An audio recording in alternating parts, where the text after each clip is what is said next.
दिल छूने वाली सच्ची प्रेम कहानी। मेरा नाम अनुज है और मुझे पहले और शायद आखिरी प्यार 14 साल की उम्र में ही हो गया था। मैं उसे समय 10वीं कक्षा में पढ़ता था। प्यार करने के हिसाब से उम्र शायद कम थी, पर क्या करें जनाब, आजकल तो इसी उम्र में मोहब्बत हो जाया करती है। दिल छूने वाली सच्ची प्रेम कहानी तो मॉडर्न जमाने के आधार पर मुझे भी पहला प्यार हो गया था। मुझे मेरा पहला प्यार मेरे ही कक्षा में पढ़ने वाली अनाया नाम की लड़की में नजर आता था। जितना खूबसूरत उसका नाम था, उससे कहीं ज्यादा खूबसूरत वह खुद थी। उसकी उम्र लगभग 14 या 15 वर्ष रही होगी। अनाया बड़े घर की लड़की थी। उसके पापा सरकारी डॉक्टर थे, इस हिसाब से वह पैसे वाले लोग थे। मैं मन ही मन उसको दिल दे बैठा था, पर हमेशा कहने से डरता था। मेरे पिता एक किसान थे, हमारे घर के हालात समान ही थे, इसीलिए शायद इस फर्क की वजह से कभी हिम्मत नहीं जुटा पाया। पर जो भी हो, इन सब के चलते मेरी एक आदत में काफी सुधार आ गया था।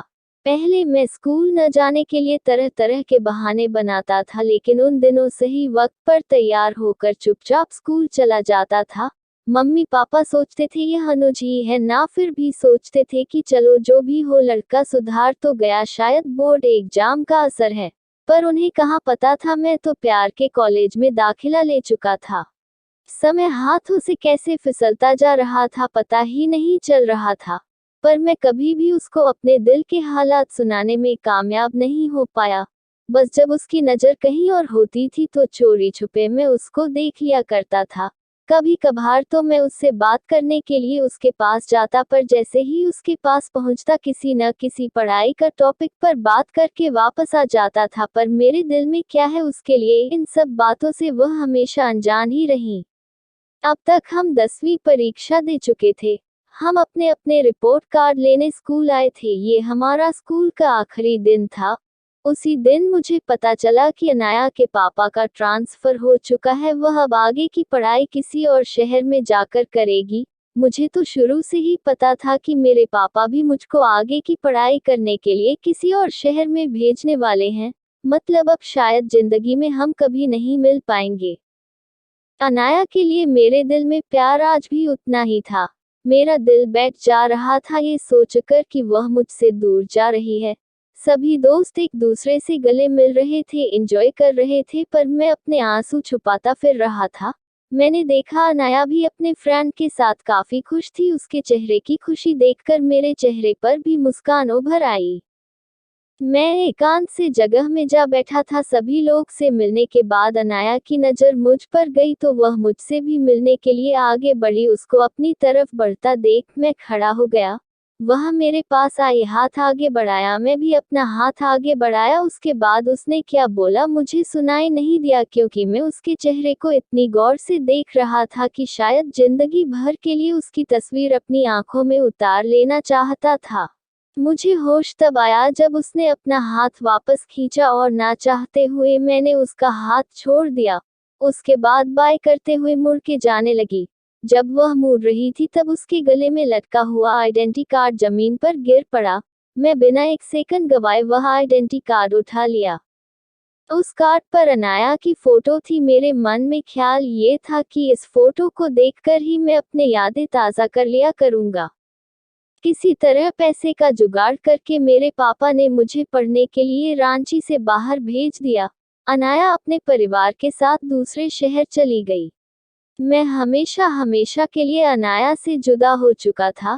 समय को कौन पकड़ सकता है, समय बीतता गया। मैंने अपनी पढ़ाई पूरी कर ली और एक बड़ी कंपनी में अच्छी तनख्वाह पर नौकरी भी मिल गई। जिंदगी की लगभग सारी जरूरतें पूरी हो रही थी, पर फिर भी जिंदगी में कहीं ना कहीं कमी हमेशा खलती थी। उस कमी का नाम था अनाया। काफी ज्यादा जदोजहद करने के बाद भी मैं कभी अनाया का पता नहीं लगा पाया। बस उसका खिलखिलाता चेहरा जो मैंने आखिरी बार देखा था मेरी नजरों के सामने रहता था। अब तक वह काफी बदल चुकी होगी, हो सकता है मेरे सामने से गुजर जाए तो मैं पहचान भी ना पाऊं।